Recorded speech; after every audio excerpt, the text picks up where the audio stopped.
Afternoon YouTube, it's, I think it's August 7th. What difference does it make? You know, with the lockdowns and all this stuff that's going on, what difference does it make what day it is? Nothing is happening. Anyway, I'm fairly sure it's August the 7th, 2020. I'm just hanging out, riding out the apocalypse. I thought I'd make a video today, mainly because there's nothing else to do. I know. It's raining outside, so I mean, I guess I could go out and shoot. I built this platform. It's got a little bit of a roof over it. I don't know if it would work, but it would be unpleasant. So I've got that problem, and I be quiet. And I got this these gun parts that I've ordered. I'm trying to get a couple of weapons put together, and Amazon sent me the wrong thing. And then I bought some dies and some 9mm bullets. I was going to make 9mm ammunition, which is a nice thing to be able to do when nobody else can get any. And I bought Lee dies. I thought, why should I be brand loyal? Why should I stick with Hornady? Why should I be one of these people who assumes that the brand that he's got is better without ever trying anything? Yes, Marv. Without ever trying anything else. So I'll branch out and I'll get some Lee dies and find out what happens. And I found out what happens. What happens is they don't fit on a Hornady lock and load press. They're a little bit too short. And you know, you can make it work, but it's not a good deal. They're too short. The platform on a Hornady press is very thick, and the Lee dies are very short. And the dies have locking rings on them to hold them in place. The problem with this is to get the dies to go down far enough into the platform, you got to screw them way in there, and then the locking ring, which is up at the top, doesn't have enough room. And so it just doesn't work. And the answer to this is to take the locking ring off and put it on the underside of the die under the platform. And when you do that, it becomes a real pain in the rear end to move the dies around because, well, when you got the locking ring on top and you want to move a die, you just twist it and pull it out. And when you have the locking ing on the bottom, you've got to unscrew the locking ring, take it completely off the die. And that's not easy to do because they're tight and because Lee put some kind of goo on there that's like tar that prevents them from turning. So I don't know. I don't want to get into the whole story, but I was not able to make 9mm ammunition. I made 5 rounds, and the press acted crunchy. I didn't like it, so I said, forget this. And I said, I'll just go on the internet and get new Hornady dies. And boy, they're just gone. Yeah, they're just gone. They're hard to find anywhere. The ones that I wanted, I just gave up on. It was a good thing too because I wanted the wrong ones. And I found the last set of the ones that I do want on eBay. I mean, the last set, and ordered it, and I'm hoping they'll arrive. So can't make ammunition. I had problems with my scope rings fitting. I want to put a scope on my 204 Ruger rifle, and I want to put a scope on my Savage 17 HMR rifle. Everything is just in flux. I'm not able to get any of that done. One thing I have done that's really neat is I've been working on my pizza recipe. I make the best Sicilian pizza on the face of the earth. There's no contest. I mean, my friend and I, we did a big tour of all the restaurants in the city. Well, not all, obviously, but all the good pizza restaurants in the city. And he makes pizza too. He's the one who taught me how to do it. And we both confirmed there's just no point in going out when you can make it yourself. But since I moved to Ocala, it's hard to get good ingredients. There's a company called Stanislaus that makes tomato sauce, which is really tomato paste, but they call it sauce. And I love their sauce. There's Stanislaus and Escalon are the big players in the pizza sauce game, and they sell their sauce in number 10 cans, which are a gallon. You can't go to the grocery store and just buy them. They sell garbage at the grocery stores. The stuff that you typically buy at the grocery stores is not worth even trying. If you're wondering why your pizza is no good, that's the reason. So I couldn't find it around here. I used to go to a place called Gordon Food Service in Miami, and they supply restaurants, and they had these big cans of Stanislaus sauce, and I used it to make wonderful pizza. So I started trying everything I could find in the grocery store, trying to find a way to put it together and make it function. And the one thing I learned is anything that's labeled pizza sauce is not worth buying, that's for sure. So it's been a struggle. Also, finding the right cheese is tough. The cheese combination that I found that worked really beautifully, just perfectly for, I'm not talking about fancy yuppie pizza. I'm not talking about snowflake, man tights wearing pizza. I'm talking about the newer stuff that comes out of the big ovens that are fueled by gas, not coal or uranium or whatever it is they use now. Well, anyway, the cheese that I found that really works best for that, I combine two things: provolone from Gordon Food Service and grated mozzarella, or shredded mozzarella, I should call it, from Costco. And these are not expensive cheeses; they're cheap. But if you think about it, New York street, we always call it. I don't know why they call it street pizza. It's not like you pick it up off the street. But I mean, every restaurant is on a street if you think about it. But anyway, it's like just New York. Walk up and buy at the counter pizza. That's what it's like. And this combination of cheeses is beautiful. But I don't live near a Gordon Food Service now. I don't live near a Costco now. So what I've been doing is trying all sorts of different cheeses. It turns out if you want good pizza, you really pretty much have to buy cheese that's either sliced or a solid block, because the stuff that's shredded, I think it's because they put wood cellulose in it to keep it from sticking together, but the texture is just no good. So today I finally had a pretty big breakthrough. I found a certain brand of tomato paste and I combined it with a certain ingredient that I really like, and the tomato flavor kind of blossomed and it actually tasted like a pizza. Another issue that I've had is bread flour disappeared. Suddenly I guess everybody decided they wanted to bake when they got coronavirus. I don't know how that worked. And then I thought, well, that's not a big deal, because the flour, that'll come back. I mean, they'll stock up on flour and they get sick of it. But the thing is, for some reason, bread flour, I couldn't get any until like 10 days ago.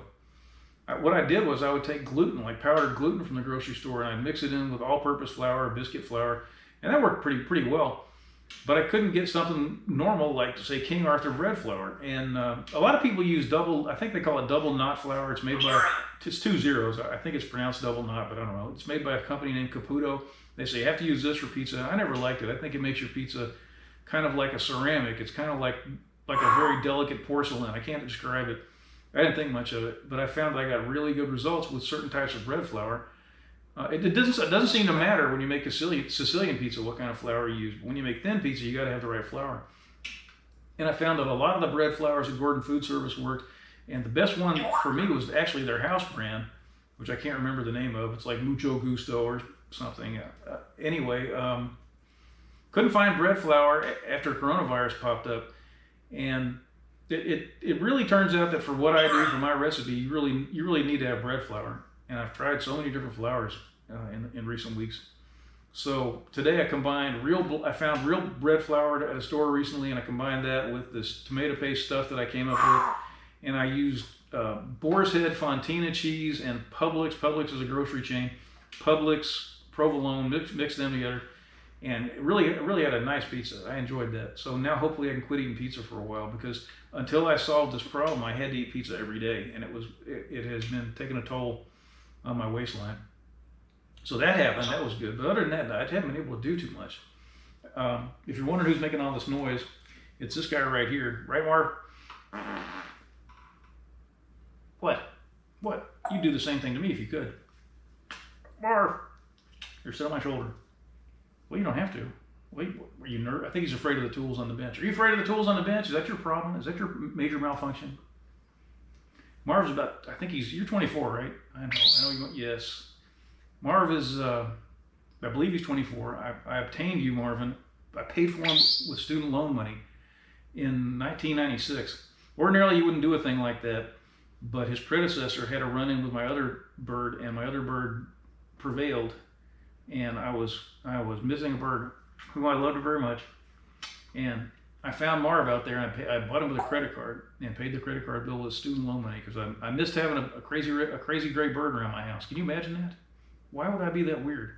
I know. Thank you for nibbling on my fingers. You're not getting any food if that's your mission. Will you please sit on my shoulder now? What? Marvin is the alt-right fundamentalist Christian bird. Right, Marv? You're way out there to the right of me. I at least think women should be allowed to have shoes. Right? Here. Right? Sometimes. No? You don't have to be afraid. Boy, he hates that workbench. So I got to sit here and hold you in my hand the whole time? Well, that's good. It'll guarantee a short video. Right? I know. What were we talking about? Please don't throw up food for me to eat. I'm not hungry right now. It's a very gracious gesture. Okay, I know. Marv likes to feed me. That's his thing. Please don't do that. I'm trying to think. The thing that I really wanted to talk about today, other than the fact that there's just nothing to do, which is unusual for me because I can usually find something to do in a closet. I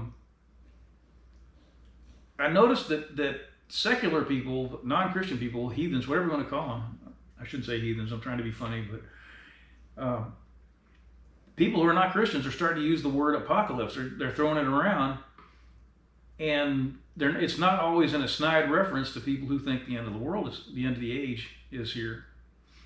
And I think that's really interesting. It's interesting to watch. I haven't seen anything that suggests to me that I'm wrong or that these other people are wrong who are predicting the rapture. Coronavirus is still slogging along. It's like we're stuck in a mud hole, and we're just waiting. That's all there is to do, is just sit around and wait. The churches are closed, which is a fantastic thing because they teach so much poisonous nonsense, and people are able to go on YouTube and, I don't know, I guess talk to their neighbors and relatives and so forth and hear stuff that actually works. And it really feels like things are wrapping up. I was in prayer the other night before I went to sleep, and I just had this somber, sober feeling. The seriousness of this time, the sensation just fell on me. And I keep asking myself, can it really be true? Can this really be happening? And I wonder what other people think about it. Part of me says, I wish I could have accomplished something while I was here. But the other part of me says, why would you want to accomplish anything here in this messed up place? Why would you want to do that? First of all, whatever you build here is going to be wiped out when the rapture does come. And if it doesn't happen during your lifetime, it'll happen after your lifetime. And second, this is just not a pleasant place to be. You know, when you're a Christian and you know there's something better, it's not pleasant to be around people who are. Can you stop that, Mark? What do you think of that? It's just not fun to be around people who are on another wavelength and who are wrong about everything. The other day, I came across a video by a couple of rap. I can't call them artists. Are you getting ready to poop? All right, Mark. I'll put them on you're going on your poop perch. You can, when you crank one out, you can come back up, but not until I squeeze your body. I'm squeezing all that bird meat. Look at that. All right, you can poop now. Anyway, I saw these two performers. I was going to say ladies, but you can't really call them that. I mean, quite the opposite. One of them calls herself Megan Thee Stallion, which is just when you name yourself something like that, when you make that your show name, you're really demonstrating that you didn't really do too well when it came to things like reading and writing in school. Because you really, first of all, a stallion's a male horse. Why would you call yourself a male horse? That's a weird thing. It reflects poorly on you when you call yourself that and you think that it sounds attractive. And the other one was this person named Cardi B. And I don't know much about either one of these people, but I just know Cardi B is just gross. I mean, she's, I'll just go ahead and say it. She's not, I don't know what it is that she's supposed to have going for her, but she's not a looker. I'll put it nicely. I don't know. Maybe she's really talented. I mean, in order to find that out, I would have to sit and listen to her music, and I'm not willing to take that step. But I watched this video, and it was grotesque. One of them, Cardi B, wore an outfit where her breasts were entirely exposed, except she had some kind of weird thing glued over the end of each breast, and they were just out there. When in her case, out there means out there, because nature has been generous to her. And I watched this thing and I thought, what has happened to the world? Since I quit watching television. I'm not totally out of the loop. At least I thought I wasn't. But what on earth is going on? How did this become mainstream? I'm not recommending you watch this video. I shouldn't have watched it. But it shows you how far gone we are. Sometimes I ask myself, I say, could the rapture, okay, all right, I know you already pooped, come here. You want to sit on my shoulder? Come on, be brave, be a man, sit up, come on. All right. Or sometimes, someday you got to stand up and just, I don't know, you got to face your fears. Is that one of your fears?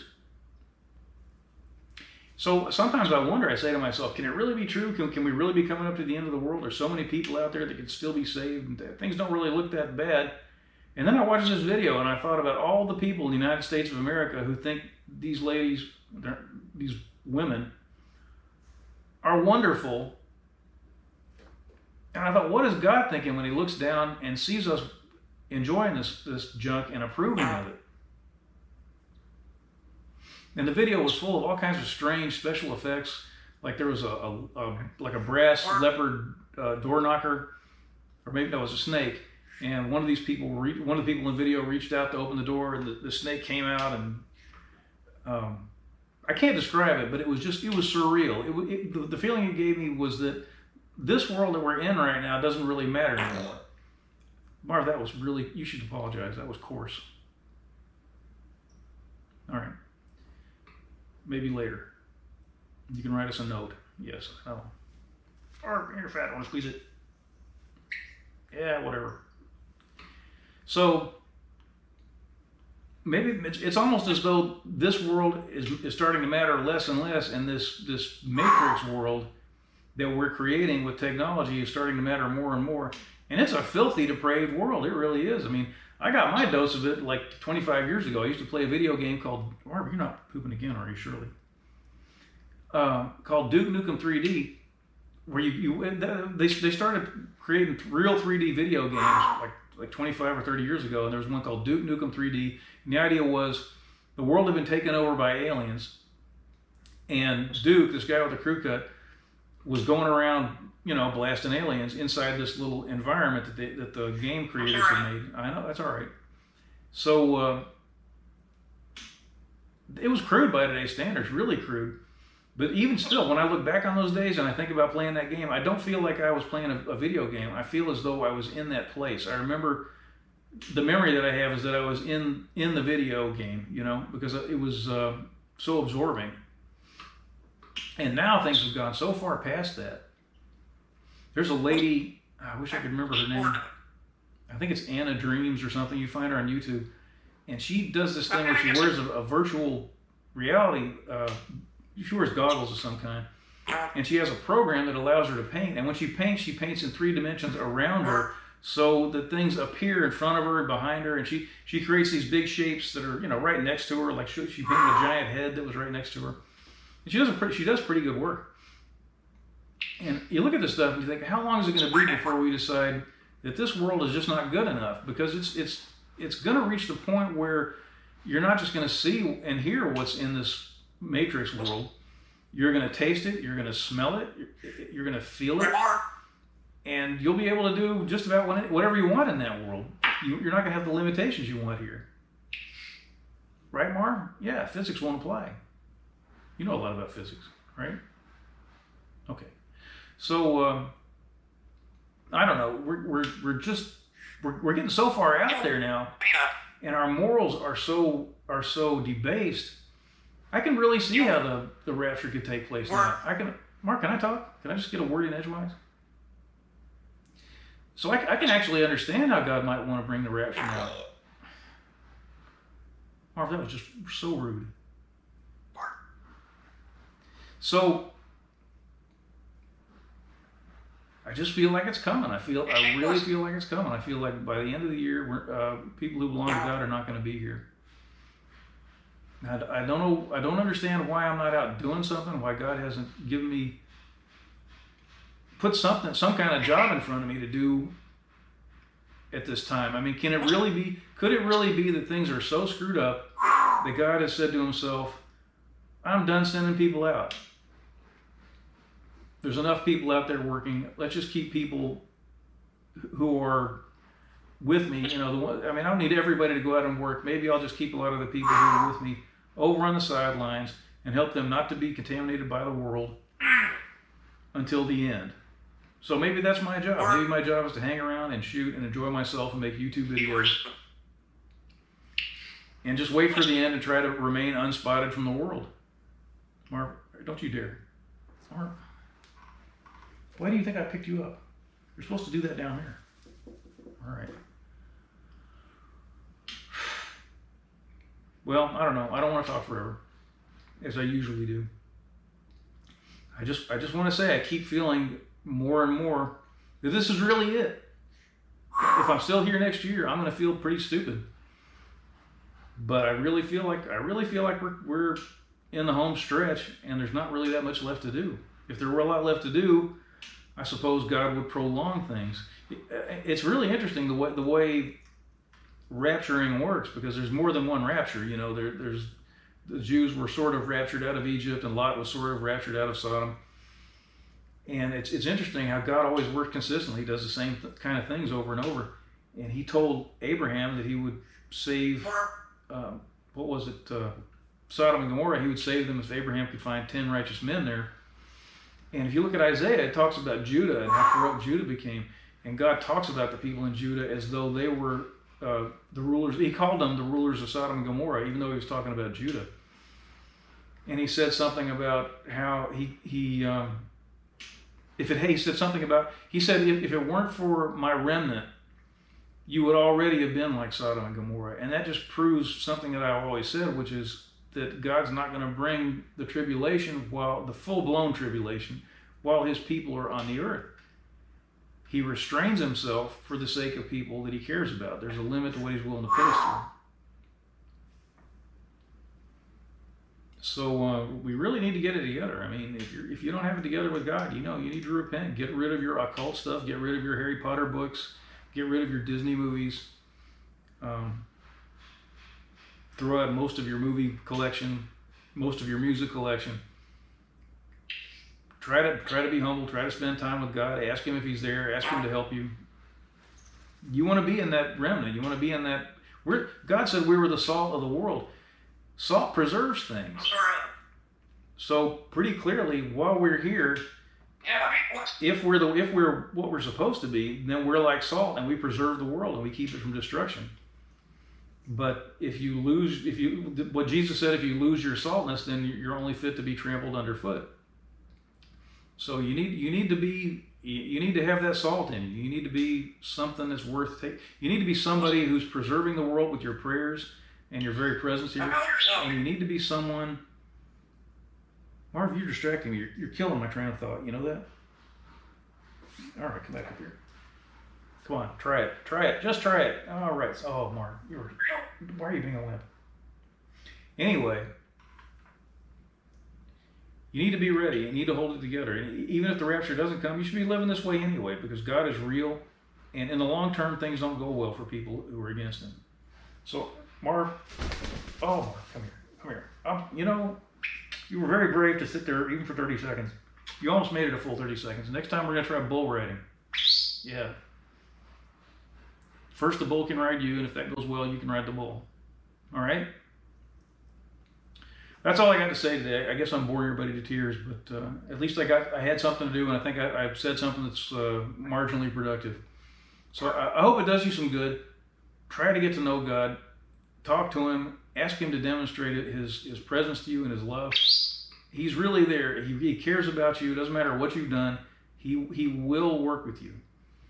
I mean, be ready. Maybe the rapture isn't this year. Maybe I'm wrong. But you still need this, because this world's a rotten place, and you don't want to rot along with it. In the end, it's going to be the same result, whether it's this December or 10 years from now or 50 years from now. That's all I got to say. I got to talk to this bird. I'm out.